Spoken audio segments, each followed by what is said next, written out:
इस वीडियो में कक्षा 12वीं वाले विद्यार्थियों को रसायन सब्जेक्ट का मॉडल पेपर दिखा देता हूं। मॉडल पेपर से बहुत सारे प्रश्न आपके वार्षिक एग्जाम में आएगा, इसलिए आपको इसे नज़रअंदाज नहीं करना है, इसको भी आपको अच्छे से तैयारी कर लेना है। ठीक है, तो चलो मैं आपको प्रश्न दिखा देता हूँ और सभी प्रश्नों को उत्तर भी दे देता हूँ। देखो पहला प्रश्न क्या है। पहला प्रश्न है पायस क्या है। तो पायस क्या है, तो पायस है ऐसा कोलाइडी तंत्र जिसमें परिक्षिप्त प्रवस्था तथा परिक्षेपण माध्यम दोनों द्रव हो, क्या कहलाता है, पायस कहलाता है। दूसरा है फ्यूऑन का सूत्र व IUPAC नाम लिखिए।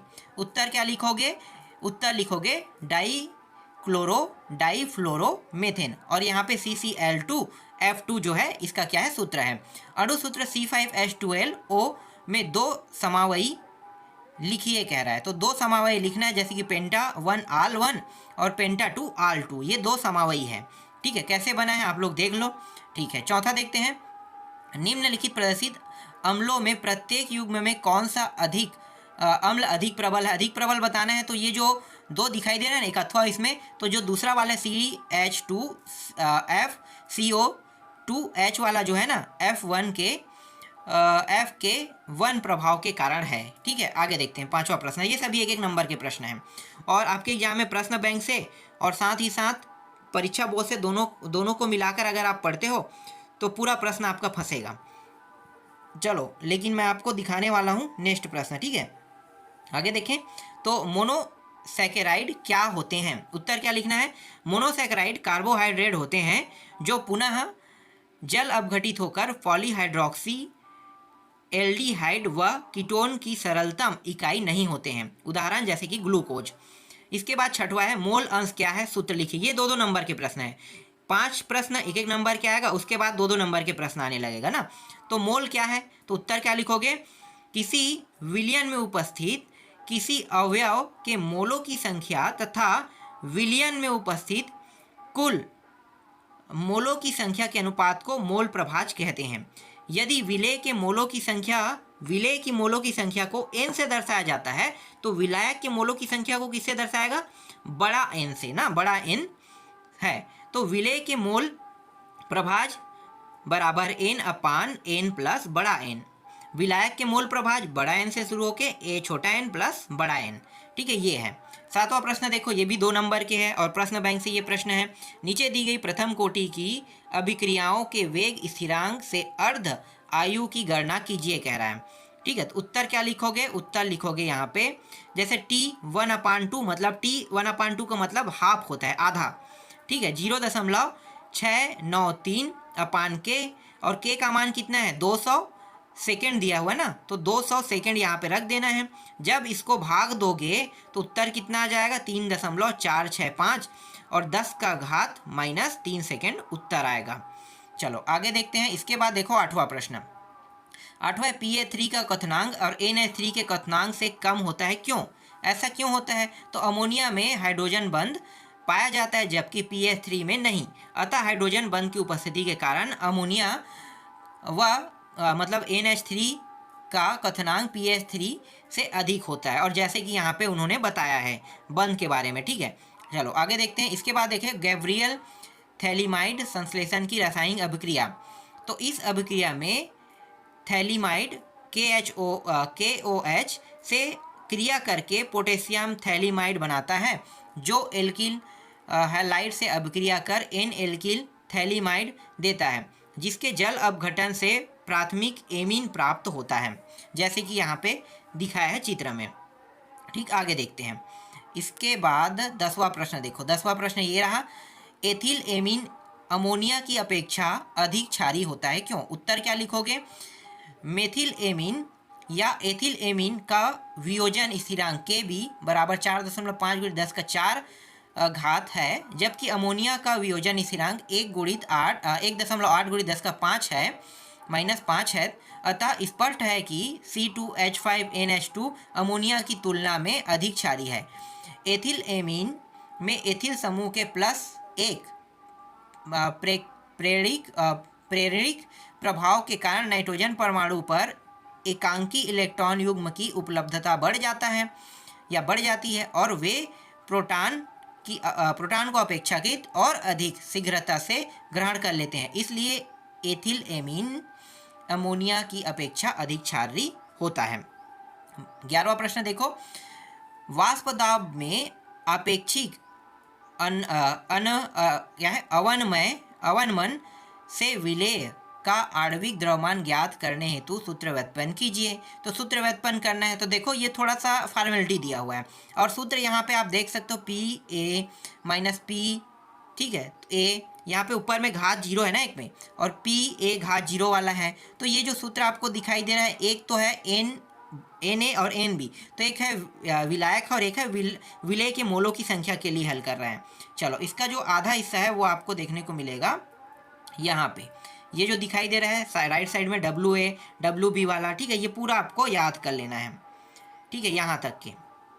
चलो आगे दिखाता हूँ, इसके बाद यहाँ तक हो गया। हाँ चलो 12वां देखो, अभिक्रिया की आणविकता और अभिक्रिया की कोटि में 3 अंतर। तो देखो पहला क्या है, पहला है अभिक्रिया में भाग लेने वाले कुल अभिक्रिया में भाग लेने वाले कुल अणुओं की संख्या और अभिक्रिया में भाग लेने वाले उन अणुओं की संख्या जिनका साधारण परिवर्तन होता है, इसमें दोनों शामिल हैं।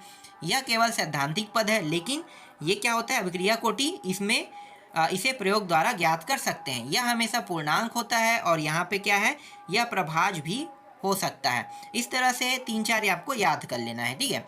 इसके बाद देखो द्रव स्नेही व द्रव विरोधी कोलाइड में 3 अंतर कह रहा है। 3 अंतर बताना है, तो जैसे कि श्यानता है, प्रकृति है, स्थायित्व है, पृष्ठ तनाव है, क्या क्या है देख ले, और विलयन बनने की विधि है। तो पहला देखते हैं विलयन बनने की विधि। तो विलायक में घोलने पर आसानी से विलयन बन जाते हैं। और यहाँ पे द्रव विरोधी में क्या लिखोगे, कोलाइडी विलयन विशेष विधियों के उपयोग से बनते हैं। श्यानता क्या होते हैं, इनकी श्यानता परिक्षेप माध्यम से हमेशा अधिक होती है, जबकि इनकी श्यानता समान होती है। प्रकृति क्या है, उत्क्रमणी अवक्षेपण के बाद विलायक के मिलाने पर पुनः कोलाइडी अवस्था में प्राप्त हो जाता है, जबकि अनुत्क्रमणी अपेक्षित होने के कारण पुनः कोलाइडी अवस्था में आसानी से नहीं आते हैं। तो इस तरह से 3 आपको याद करने हैं, तो 3 मैंने बता दिया, जो सरल लगे उसको देख लेना, ठीक है। आगे देखते हैं, आयरन मतलब लोहे की बात करें, लोहे के निष्कर्ष के दौरान वात्या भट्टी वाला आप लोग जानते हो ना, ठीक है, वात्या भट्टी की बात कर रहे हैं यहाँ पे। वात्या भट्टी विभिन्न क्षेत्रों में होने वाली रासायनिक अभिक्रिया को क्या करना है, और रासायनिक अभिक्रिया को लिखना है, ठीक है। तो चलो आगे देखते हैं। इसके बाद क्या है, इसमें जो पहला टॉपिक है यहाँ पे दिया है, इसका उत्तर में लिखना है ना। पहला टॉपिक क्या है, तो पहला टॉपिक है कोक वायु की उपस्थिति में जलकर कार्बन डाइऑक्साइड बनाता है, जो कोक की अधिक मात्रा से रासायनिक सहयोग करके कार्बन मोनोऑक्साइड बनाता है। और इसका जो कुछ हिस्सा है वो आपको मैं दिखा देता हूँ, यहाँ पे राइट हैंड साइड में देखो तीसरा और चौथा लिखा हुआ है, ठीक है। ये पूरा आपको याद कर लेना है। तो ये राइट हैंड साइड में है और 14 का पूरा प्रश्न यहीं पे है। आगे दिखाता हूँ 15वां प्रश्न, ठीक, एक सेकेंड। हाँ, वात्या भट्टी का और भी थोड़ा सा हिस्सा बचा है ना, उसको भी देख लो।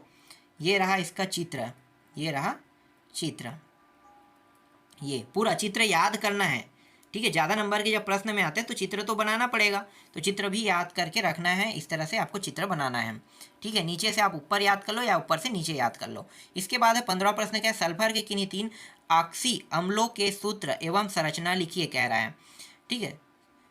आगे देखते हैं, यहाँ पे देख लो, सल्फ्यूरिक अम्ल है, सल्फ्यूरिक अम्ल है, थायोसल्फ्यूरिक अम्ल है, यहाँ पे पायरो सल्फ्यूरिक अम्ल है और परऑक्साइड सल्फ्यूरिक अम्ल वाला है ना, तो सबको याद कर लेना है। इसके बाद 16वां है, अभी जो मैं आपको बता रहा हूँ ये 3-3 नंबर के प्रश्न हैं, ठीक है। अमोनिया, क्योंकि बड़ा प्रश्न 3-3 नंबर का है। अमोनिया निर्माण की हैबर विधि की का समीकरण तथा अमोनिया लब्धि बनाने हेतु आवश्यक परिस्थितियाँ और 2 उपयोग लिखिए। तो आवश्यक परिस्थितियाँ बताना है, अमोनिया निर्माण की हैबर विधि देख लेते हैं क्या होता है। 1 आयतन नाइट्रोजन गैस और 3 आयतन हाइड्रोजन गैस आपस में क्रिया करके अमोनिया बनाती है। यह एक ऊष्माक्षेपी क्रिया है। इसमें अमोनिया के बनने से आयतन में कमी होती है, क्योंकि कुल 4 आयतन अभिकारक से 2 आयतन क्रियाफल प्राप्त होते हैं। अतः ली सातेलिए के सिद्धांत के अनुसार अमोनिया के अधिक उत्पादन हेतु N2 तथा H2 का अधिक सांद्रण कम ताप एवं उच्च दाब ही उपयुक्त परिस्थिति होगी। और इसका जो ये रहा अभिक्रिया का समीकरण, ठीक है। अभिक्रिया के समीकरण आप देख सकते हो। अमोनिया की लब्धि को बढ़ाने के लिए आवश्यक स्थिति व्यापक स्तर पर अमोनिया हैबर प्रक्रम द्वारा बनाई जाती है।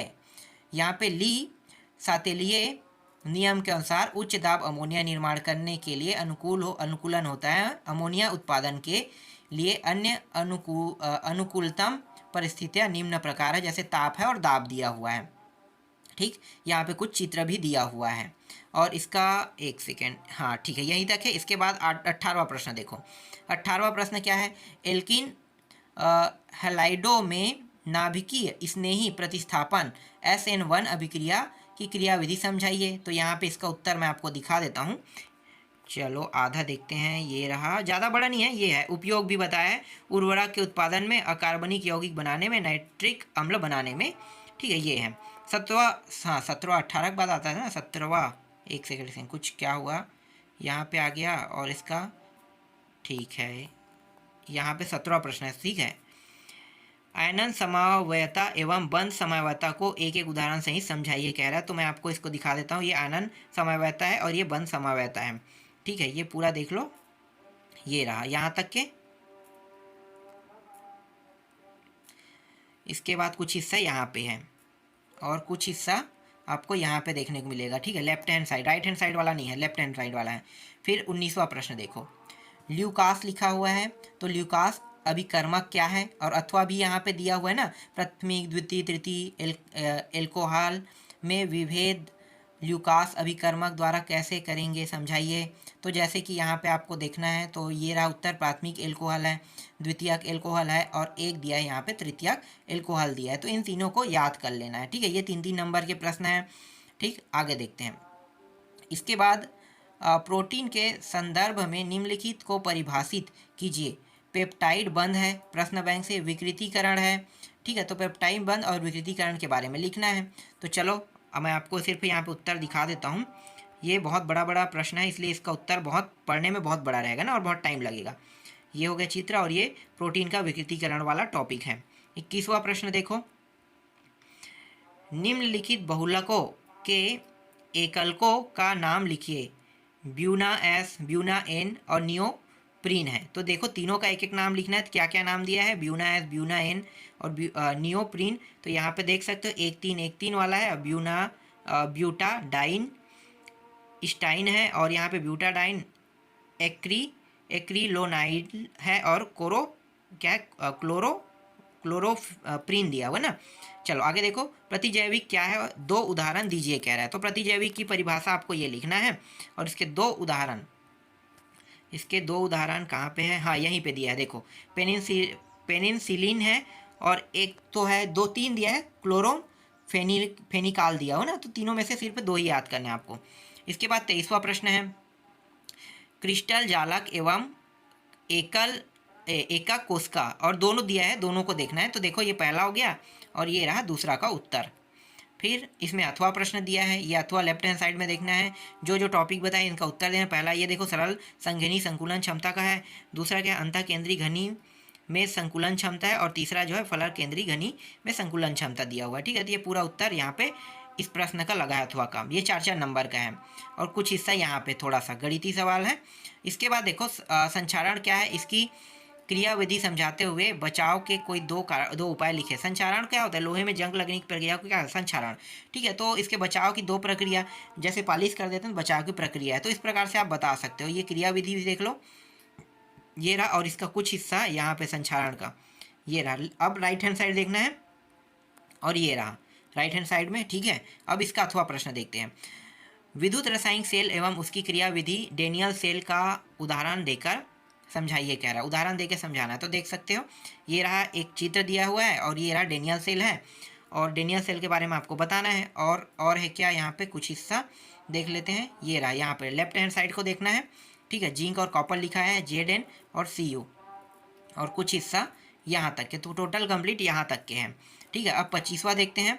तो 25वां कारण सहित है। 2 प्रश्न यहाँ पे दिया हुआ है। संक्रमण धातु एवं इनके अनेक यौगिक अणु चुंबकीय व्यवहार दर्शाते हैं। संक्रमण धातु के परमाणुवीकरण की एंथैल्पी उच्च होती है। तो देख सकते हो दोनों का यहाँ पे उत्तर लगा हुआ है। और इसके बाद आगे देखो, कौन सा प्रश्न देख रहे थे? ठीक है, 24वां हो गया, 25वां में है ना। ठीक है, 25वां क्या है? ये 2 है ना। तो इसके दोनों जो टॉपिक है यहाँ पे देखो, यहाँ पे दोनों टॉपिक का उत्तर लिखा हुआ है। यहाँ पे आप लिख सकते हो ठीक है, इसे एक बार पढ़ लें। संक्रमण धातु समानता रंगीन यौगिक बनाते हैं और ये संक्रमण धातु एवं इसके अनेक यौगिक अच्छे उत्प्रेरक होते हैं और ये जो है उत्प्रेरक गुण वाला है। ठीक है, इसके बाद 26वां प्रश्न। ये 26वां प्रश्न में 5 टॉपिक दिए, इन 5 टॉपिक को बताना है। ये सब 5-5 नंबर के प्रश्न हैं। ये लेफ्ट हैंड साइड में है, वो पूरा देखना है आपको, और कुछ हिस्सा है यहाँ पे। ठीक है, यहाँ तक दिया हुआ है। तो ये 5 जो टॉपिक है इनको आपको याद कर लेना है। ठीक, तो यहाँ तक हो गया और ये रहा इसका कुछ हिस्सा। और आगे मैं दिखा देता हूँ, जो राइट हैंड साइड में है उसको देखना है। ठीक है, इसके बाद इसमें अथवा प्रश्न है, अथवा को भी देखना है। तो ये रहा अथवा प्रश्न और ये पूरा जो है यहाँ तक के है, इसका उत्तर लगा हुआ है। ठीक है, तो इस तरह से मैं आपको पूरा सॉल्यूशन आपको दे दिया इसका।